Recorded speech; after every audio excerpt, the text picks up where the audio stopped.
FCPS part on medicine orientation and guideline সেমিনারে সবাইকে আমি ওয়েলকাম জানাচ্ছি। Doctor Rakib Hossain, mentor, spark medical academy. তো এফসিপিএস ক্যারিয়ার করা আমাদের অনেকের স্বপ্ন থাকে, কারণ বাংলাদেশের বেশিরভাগ ক্ষেত্রেই মানুষ স্পেশালিস্ট বা কনসালটেন্ট বলতে এফসিপিএস পাশ করা কোনো ডক্টরকে বোঝে। আপনি যেখানে যান না কেন, এফসিপিএস ডিগ্রিটা কিন্তু ওয়েল রিকগনাইজড, আপনি যেই সাবজেক্টে দেন না কেন। তো আর আরেকটা বিষয় হচ্ছে এফসিপিএস পার্ট অন এন্ট্রান্স পরীক্ষা যেটাকে আমরা বলি, এটা আপনি ইন্টার্নশিপ শেষ করার পরে যখনই বিএমডিসি সার্টিফিকেট পাচ্ছেন তখন দিতে পারবেন।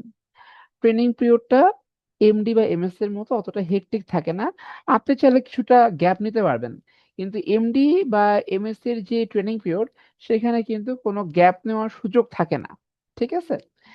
আর দেখা যায় অনেক ক্ষেত্রে ইনস্টিটিউট চুজ করতে পারবেন, যার ফলে আপনি ঢাকার বাইরেও ট্রেনিং করতে পারবেন। তবে সবসময় চেষ্টা করবেন ঢাকা বেসড বা বড় যে কোনো মেডিকেল বেসড বা যেখানে আপনি ভালো গাইডেন্স পাচ্ছেন সেখানে ট্রেনিং করার জন্য। শুধুমাত্র কনভেনিয়েন্স না, যাতে আপনি ভালো ট্রেনিং করতে পারেন এবং ভালো ডক্টর হতে পারেন, স্পেশালিস্ট হতে পারেন, সেদিকেও লক্ষ্য রাখতে হবে। শুধুমাত্র আহ, কোথায় কম দিন গেলে হয় বা কোথায় ট্রেনিং ইজি হয় এটা দেখা যাবে না ভাইয়া, পুরা দেখতে হবে কোথায় গেলে আপনার ট্রেনিংটা ভালো হয়। অনেকে জেলা শহরে করেন, ওকে ফাইন, কিন্তু রেগুলার পড়তে হবে, রেগুলার পেশেন্ট দেখতে হবে এবং একজন ভালো প্রফেসর বা টিচারের গাইডেন্সে থাকতে হবে। And honorarium during training period, আগে একসময় এফসিপিএস এর ট্রেনিং এ কিন্তু অনারিয়াম দেওয়া হতো না, এখন 35,000 টাকা দেওয়া হয়। এক্সাম সিস্টেম অফ বিসিপিএস এটা আমরা অনেকেই জানি না। আমি যখন পরীক্ষা দিয়েছি তার আগে আমি জানতাম না, তার এক সপ্তাহ আগে আমি জেনেছিলাম। So yearly two exam session, January and December. Exam fee first time 11,000 টাকা, আফটারওয়ার্ডস 10,000 টাকা। জুন অ্যান্ড ডিসেম্বর, সরি, পরীক্ষা আপনাদের জুন এবং ডিসেম্বর সেশনে হবে। 4 hours exam duration, 75 MCQ and 75 SBA, pass mark 210, no negative marking. তো আগে এক সময় 3 দিনে পরীক্ষা হতো, এখন সেটা পরীক্ষা হয় একদিনেই, ফুল পরীক্ষা। এটা যেমন ভালো একদিক থেকে, আবার এটা একদিক থেকেও খারাপ যে আপনাকে একবার টোটাল আউটপুট দিতে হচ্ছে, মাঝখানে রিভিশন দেওয়ার কোনো সুযোগ থাকছে না। আর এখানে এমসিকিউ বা এসবিএ কোনো ক্ষেত্রে নেগেটিভ মার্কিং থাকে না। এই জন্য অবশ্যই অবশ্যই আমরা বলি আপনি ফুল কোশ্চেনের অ্যান্সার করে আসবেন, কখনো কোশ্চেন ছেড়ে আসা যাবে না। প্রবাবল মার্কস ডিস্ট্রিবিউশন, যেহেতু আমাদের একসাথে পরীক্ষা হবে 300 মার্কের, 210 নম্বরে পাস। তো কিছু মেজর সিস্টেম আছে, কিছু ছোট চ্যাপ্টার আছে এখানে। তো ডেভিডসনের বড় চ্যাপ্টার গুলো আমরা সবাই ভালো করে পড়ি, ছোট চ্যাপ্টার গুলো অনেক সময় বাদ দিয়ে দিই। যেমন সাইকিয়াট্রি, ডার্মাটোলজি, অ্যাকিউট মেডিসিন, এই চ্যাপ্টার গুলো কিন্তু বাদ দেওয়া যাবে না, এখান থেকে হর হামেশা কোশ্চেন হয়। তো আমরা একটু দেখি মার্কস ডিস্ট্রিবিউশন গুলা। Cardiology 30 marks, nephrology and urology plus clinical biochemistry and metabolism 16 marks, gastroenterology 14 marks, hepatology 12, hematology 12, acute medicine 8। acute medicine আমরা অনেকে বাদ দিয়ে যাই, acute medicine থেকে অনেক কোশ্চেন হয় এখন। মেডিকেল সাইকিয়াট্রি 10 মার্কস, এই চ্যাপ্টারটা খুবই গোছানো একটা চ্যাপ্টার, এখানে কিছু বক্স এবং কিছু কনসেপশন থাকলে আপনি 10-এ 10 নাম্বার উঠাতে পারবেন। Respiratory medicine 12, neurology and stroke medicine 30, endocrinology and diabetes mellitus 30, rheumatology 12, infectious disease 24, dermatology 10, biostatistics 12, clinical genetics 2, poisoning and envenomation 6, oncology 4, maternal medicine 2, clinical immunology 2, pain and palliative care 2, nutritional factors in disease 8 marks, environmental and population epidemiology, এখান থেকে usually একটা question আসে যেটা 2 number থাকে। clinical decision making 8, clinical therapeutics and good prescribing 4, ophthalmology 2, adults and medicine and or aging and disease 2 marks। Now question অ্যানালাইসিসে আসি, আপনি কিভাবে পড়বেন, কিভাবে শুরু করবেন। তো দেখা যায় সিপিএস পার্ট অফ মেডিসিন যারা দেন, তার বড় একটা গ্রুপ থাকেন যারা প্রথমবার পরীক্ষা দিচ্ছেন, নতুন করে শুরু করেছেন। তো এখানে ডেভিডসনটা ইজ দ্য মাদার বুক, ডেভিডসনের বাইরে যাওয়ার সুযোগ নাই। তো আমি প্রথম যে পরীক্ষা দিয়েছিলাম কোনো সিনিয়র বা যেখানে গাইডেন্সের জন্য গিয়েছিলাম, সবাই বলতো ডেভিডসন পড়ো, ডেভিডসন পড়ো। আর ডেভিডসন অনেক বড় একটা বই। এই ডেভিডসন এফসিপিএস ফাইনাল পার্টের জন্য পড়া হয়, এই ডেভিডসন এমডি ফাইনাল পার্টের জন্য পড়া হয়। তাহলে আমি কতটুকু পড়বো আসলে? আমি এন্ট্রান্সের জন্য যতটুকু পড়বো নিশ্চয়ই ইসের জন্য ফাইনাল পরীক্ষার জন্য অতটুকু পড়তে হবে না, আরো বেশি পড়তে হবে। তো এখানে কতটুকু পড়তে হবে এটা বুঝতে পারা, এই কনসেপশনটা সবচেয়ে ইম্পর্টেন্ট এবং আমার কাছে ক্রিটিক্যাল মনে হয়। কেউ যদি একবার বুঝতে পারে যে আমাকে কি কি পড়তে হবে, আমাকে কোন জায়গাগুলো পড়তে হবে, বিশ্বাস করেন তার চান্স পাওয়ার সময়ের ব্যাপার। তিনি 3 মাস বা 4 মাসের প্রিপারেশন, সর্বোচ্চ 6 মাসের প্রিপারেশন ইজিলি চান্স পাবেন। তো আমাদের আজকে যে সেমিনারটা হচ্ছে ডিসেম্বর এফসিপিএস পাঠানোকে টার্গেট করে, তাই না? তো আমাদের হাতে প্রায় 6 মাসের বেশি সময়, 7 মাস সময় আছে। তো এই 7 মাসের লং একটা টাইম। এই 7 মাস কেউ যদি ইফেক্টিভলি ইউটিলাইজ করে, এই 7 মাসের চান্স পাওয়াটা খুবই ফিজিবল, খুবই ইজি হবে বিষয়টা। ঠিক আছে? তো আপনাকে বুঝতে হবে কি পড়বেন কি পড়বেন না। তো major portion of the question will come from direct box and figure. আমরা অনেকেই মনে করি যে আমাকে প্রত্যেকে ডিজিটের লাইন টু লাইন পড়তে হবে, লাইন বাই লাইন পড়তে হবে, বক্স ফিগার তো কোশ্চেন দিবে না। তবে মজা এবার হচ্ছে বক্স এবং ফিগারের যে টপিকটা থাকে ওখান থেকে স্যাররা কিন্তু বেশি কোশ্চেন দেয়। বক্স ফিগার থেকে তো কোশ্চেন দেয়, বক্স ফিগারের যে টপিকটা থাকে ওখান থেকেও স্যাররা কোশ্চেন দিয়ে থাকেন। তো যখন আপনি ডেভিডসন পড়বেন তখন অবশ্যই প্রিলিমিনারি কিছু অ্যানাটমি, কিছু ফিজিওলজি লেখা থাকে, ওটা একবার রিডিং পড়বেন। আর যে কোনো চ্যাপ্টার পড়ার আগে ওই চ্যাপ্টার ফিজিওলজি পড়তে হবে।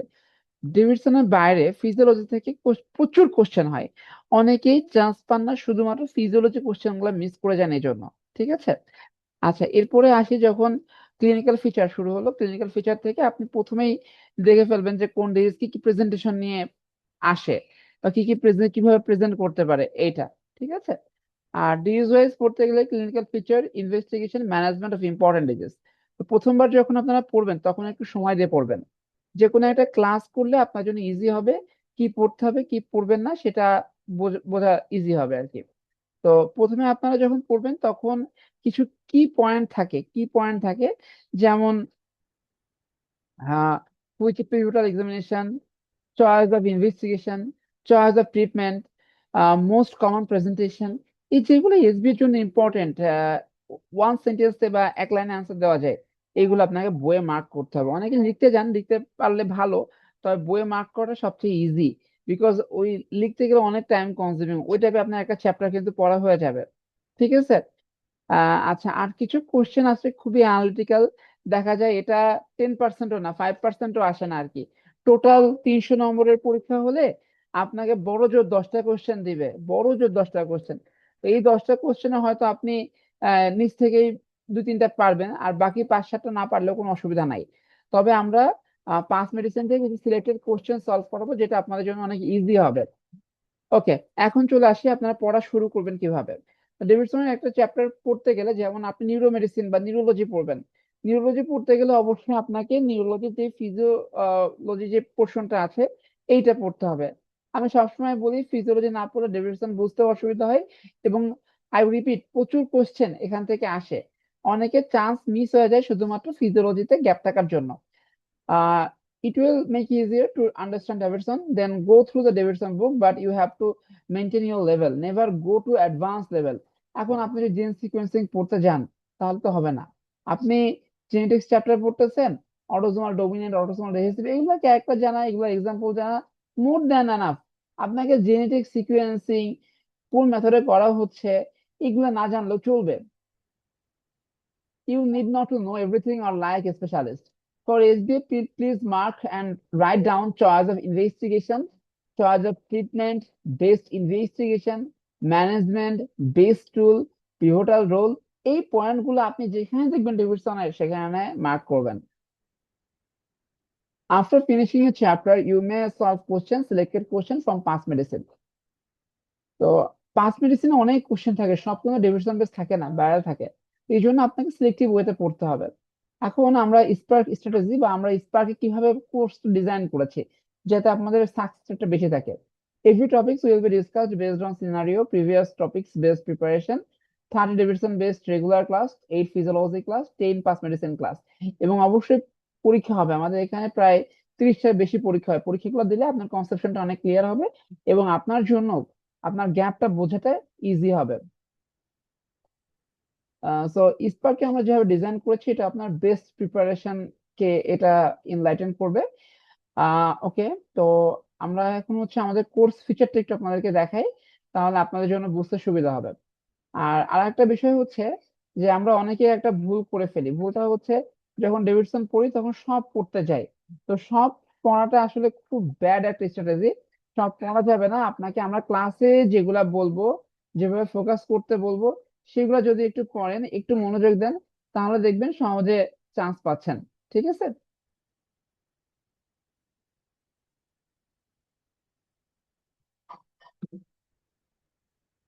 আচ্ছা, এখন কারো কোনো কোশ্চেন আছে কিনা? কোশ্চেন থাকলে কাইন্ডলি জানাবেন। কারো কোনো কোশ্চেন আছে কিনা, তাহলে আমি আমাদের ব্যাচ ফিচার এবং যে রুটিনটা আছে এইটা একটু আপনাদেরকে আমি দেখাবো।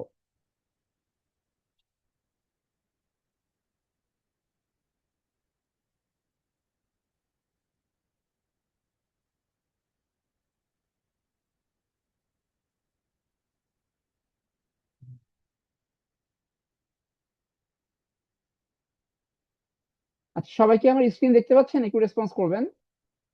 তো আমাদের ওরিয়েন্টেশনটা আজকে হয়ে গেল। আমরা প্রত্যেক সিস্টেম ওয়াইজ ফিজিওলজি, ডেভিডসন এবং এসবির উপরে বেশি ইমফাসিস দিব। ক্লাস টেস্ট, মক টেস্ট সবকিছু মিলে কমপ্লিট প্রিপারেশন আপনাদেরকে ইনশিওর করবে। আমাদের ফার্স্ট ক্লাস,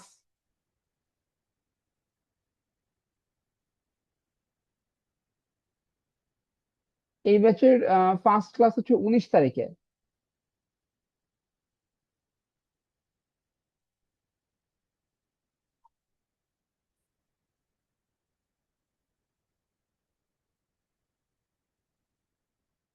প্রথম ক্লাস 19 তারিখে সিভিএস ফিজিওলজিতে ক্লাসটা শুরু হবে।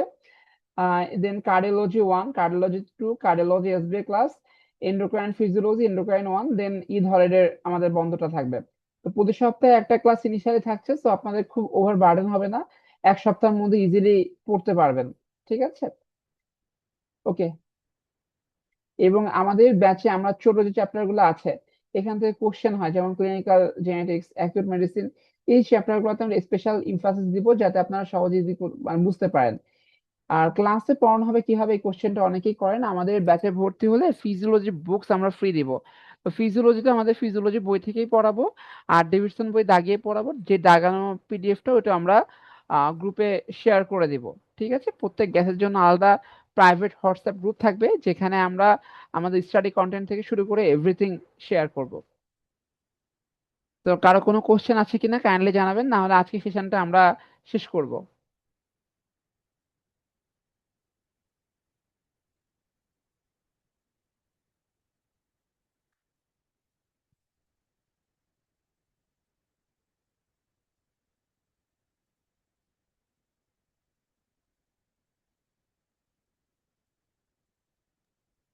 ভাইয়া একটা কোশ্চেন ছিল।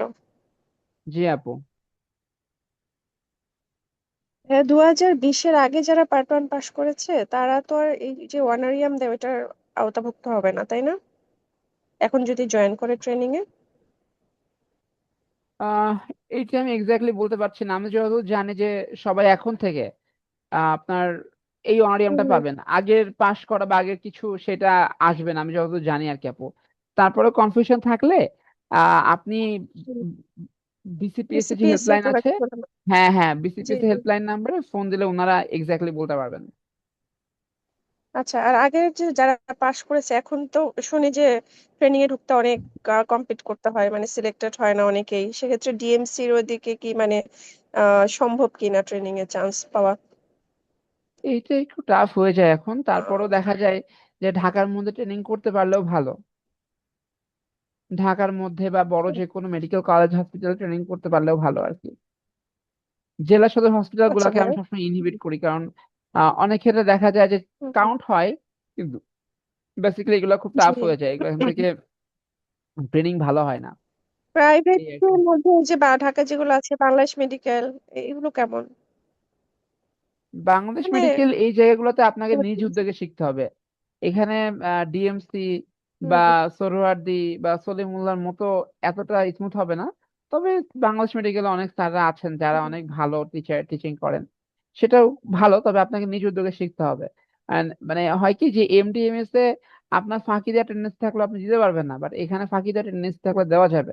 অনেকে এফসিপিএস চুজ করে হুম উইথ ডিউ রেসপেক্ট, এটা আসলে বলা ঠিক না যে আমি এখানে সপ্তাহে 3 দিন গেলে হবে, 4 দিন গেলে হবে, এমন আসলে টেন্ডেন্সি থাকা উচিত না as a doctor, as a training hmm, period. Even BMU তে কিন্তু ট্রেনিং কাউন্ট হয়, এখন অনেকে ট্রেনিং জি করেন। তো সেক্ষেত্রেও আপনারা যারা ট্রেনিং করবেন, আহ, হুম, তখনও দেখবেন যে অনেকেই টেন্ডেন্সি থাকে যে সপ্তাহে 2 দিন যাব, 3 দিন যাব। এগুলো আসলে উচিত না। ট্রেনিং পিরিয়ডটা আসলে ঘাম ঝরানোর সময়, আপনি অনেক জি কষ্ট করে চান্স পাচ্ছেন, এর বাকি সময়টা ঘাম হুম, ঝরাতে হবে যাতে আপনি ভালো একটা ডিগ্রি নিয়ে বের হতে পারেন। এখন সত্যি কথা বলতে কি, অনেকের তো এফসিপিএস এমডি আছে, তারপর নিজেদের পেশেন্ট ডাক্তার দেখাতে গেলে আমরা খুঁজি যে কে ভালো। আগে এক সময় যেমন ছিল, ডিগ্রি দেখলে আমরা ব্লাইন্ডলি চলে যেতে পারতাম, এখন কিন্তু সেটা যাওয়া যায় না, তাই না? জি জি। ঠিক আছে। আর কারো কোনো কোশ্চেন আছে কিনা কোনো ঠিক আছে বিষয়ে? ভাই, ধন্যবাদ। জি,